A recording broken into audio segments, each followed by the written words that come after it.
All right, my friend the judge is back from Italy, so it's good to see him. And no sooner does he come back than our whole country seems to be falling apart. So I want to get into that on the whole healthcare stuff and all, but I'd be remiss if I didn't mention Amazon. There's a reason for that. A lot of people are thinking it's getting a little too big for its already multi-billion-dollar britches, trying to go into everyone's business here and closing out a lot of companies and whole sectors as it does. Blue Apron, the latest, of course, it hit the retail sector hard when it was looking to scoop up Whole Foods. Judge Napolitano on all of that. That's the kind of stuff that generally gets the government's attention. It usually does, both Democratic administrations and Republican administrations, because the antitrust laws have a rule of thumb. There's no numerical rule of thumb, but the general stated rule of thumb is if the acquisition of bigness diminishes competition so that the big guy can control price and flow of goods at the same time, horizontal and vertical, right, then it's time for the government to interfere. So is Amazon that big that the government should interfere? I mean, I happen to like Amazon. Absolutely. Because I get what I want, I get it efficiently, it arrives when it's supposed to arrive, but it has put other people out of business. I got to tell you, in doing research for this, I came across Amazon's latest, which hasn't even been announced yet.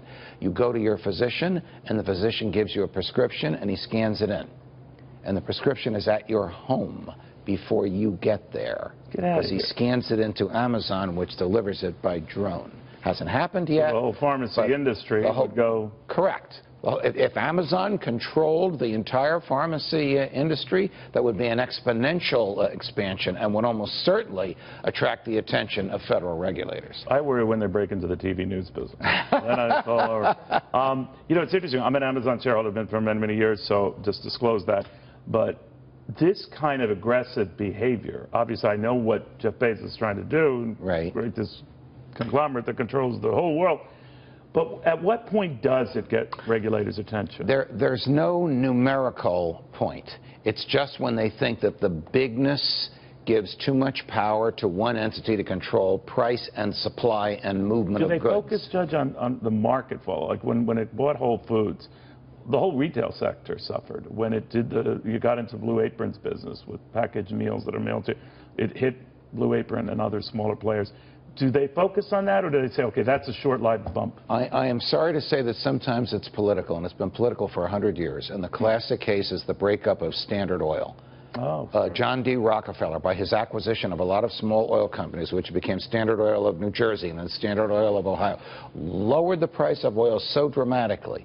It increased the standard of living for the wealthy, for the middle class, and for the poor. Lowered the price of oil. They still broke it up because they didn't like the idea of one guy having that much control. So even when he still found ways around it with holding companies and all that. Yes, he did. But the point is, even when the monopolist creates good for everybody, the government will sometimes still interfere if it is politically unwise not to interfere.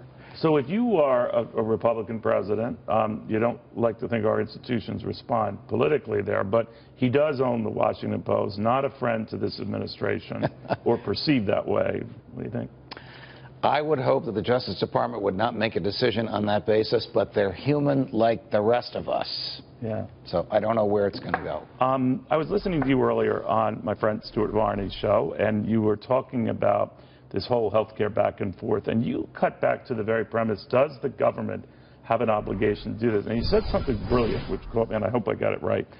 When people now know that it is and can and does, and it's in that business, it's very hard to extract that, right? Yes. When the public treasury becomes a public trough, and the public knows that, they will only send to Washington people that promise to bring back the biggest piece of the pie. The Constitution to the contrary notwithstanding. Former Vice President Biden had an interesting piece in today's Washington Post online, arguing that health care is a right, not a good, and the government has the obligation to provide for it. I would have said, Mr. Vice President, where is that in the Constitution? Well, they used that argument kind of to do all these mortgage rescues. Yes. Housing became almost a right. So Joe Biden and Barack Obama have succeeded in establishing as a premise, as a baseline, this federal obligation to get everybody health insurance coverage. It doesn't exist in the Constitution. But it's too late for that, right? Because we have given away so many goods. You get people accustomed to the federal trough, and you can't get them off it. You can never unwind it. You can never unwind a government program. Correct. There's nothing more permanent than a temporary government program. Milton Friedman. Yeah, Ronald Reagan. Yes. I'm the government. I'm here to help.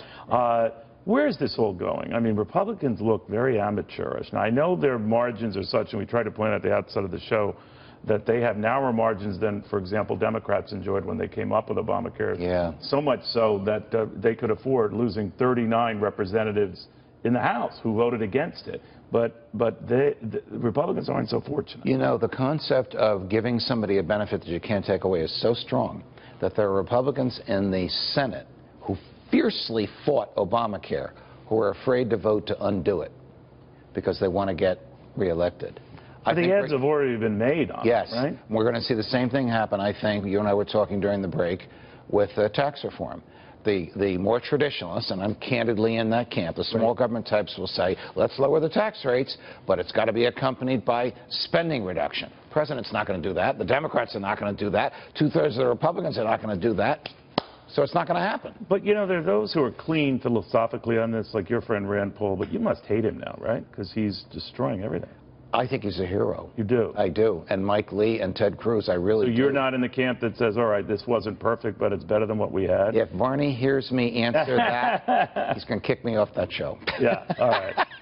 It's not that great a show. Let's come on. I'm kidding, Stuart. All right. But your point is they're purists and they're honoring, you know, the limitations here. But anything they would have come up with would have been better than what we've got. And now they'll never change what we've got. They at least force the debate. Rather than Mitch McConnell, and I don't want to blame him because both sides do it, crafting something in secret that none of us knows about, when these small government Republicans say, where is this in the Constitution, and they force the establishment to answer, we at least have a debate. That's a step in the right direction.